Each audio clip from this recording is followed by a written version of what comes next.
We'll be sharing the inconsistencies of the Christian Trinitarians when asserting that Jesus is God. As you know, they claim, according to the doctrine of the Trinity, they come up with these certain theologies such as Jesus is fully God and fully man. So when a Muslim criticizes Jesus, for example, how can he be God?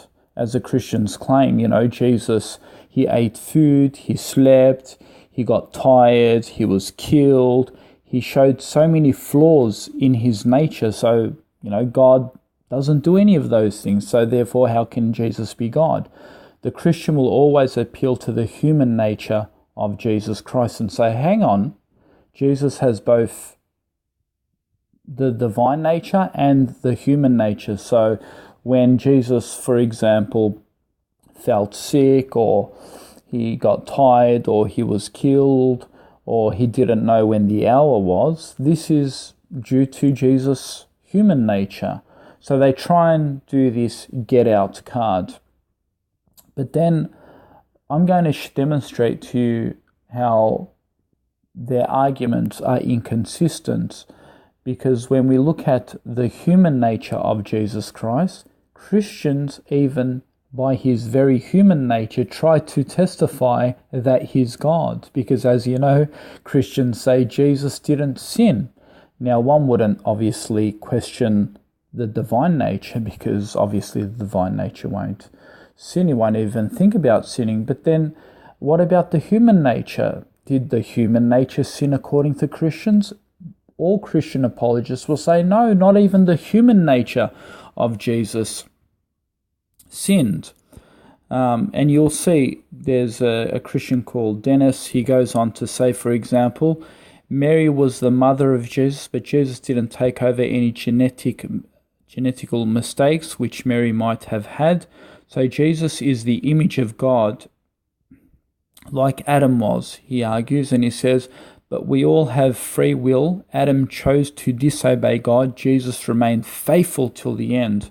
Although Dennis is a Jehovah's Witness, who later went on to say that Jesus wasn't God, but my argument still applies for the Protestants or the Trinitarians and the Catholics who testify into the belief of the Trinity and the belief that Jesus remained faithful and that he didn't sin by his own human nature, and therefore Jesus is not God. But the main question here remains is, how come the human side of Jesus was so perfect? He could not even commit a sin.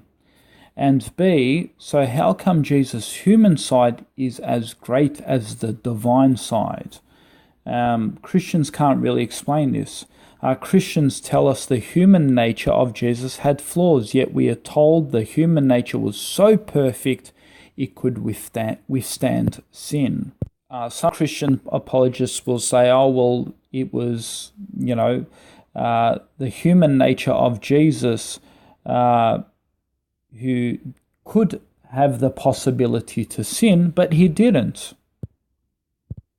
However, my question isn't about whether Jesus had the possibility of sin, even the divine nature. Rather, that I'm showing Jesus' human nature was actually also divine, since it had power to resist sin, unlike the rest of us human beings, since we don't share divine powers. Unlike Jesus' human nature, thus we sin. Jesus' divine nature also has freedom not to commit sins, so that's beside the point. What I'm merely showing is that the human nature becomes divine when Christians assert it is flawed compared to the divine nature. Thus, there are so many inconsistencies and flaws when reflecting on both natures of Jesus. On one hand, Christian Trinitarians argue the human nature has flaws, but then claim his human nature was too perfect to commit a sin. The premise will always be this: when Christians assert Jesus is God because he was sinless, they are asserting the human nature was God, since it was too perfect to commit a sin. period. I mean, you can't have it both ways. You can't say on one hand, oh, the human nature is just weak, that's why it was killed, that's why it died. And then at the same time claim that the human nature was too perfect to sin. You can't have it both ways. So it's basically a contradiction and an inconsistency when Christians refer to the human nature to save them from the Muslim question about Jesus' divinity, when the very human nature was apparently too perfect to even think about committing a sin, let alone committing it.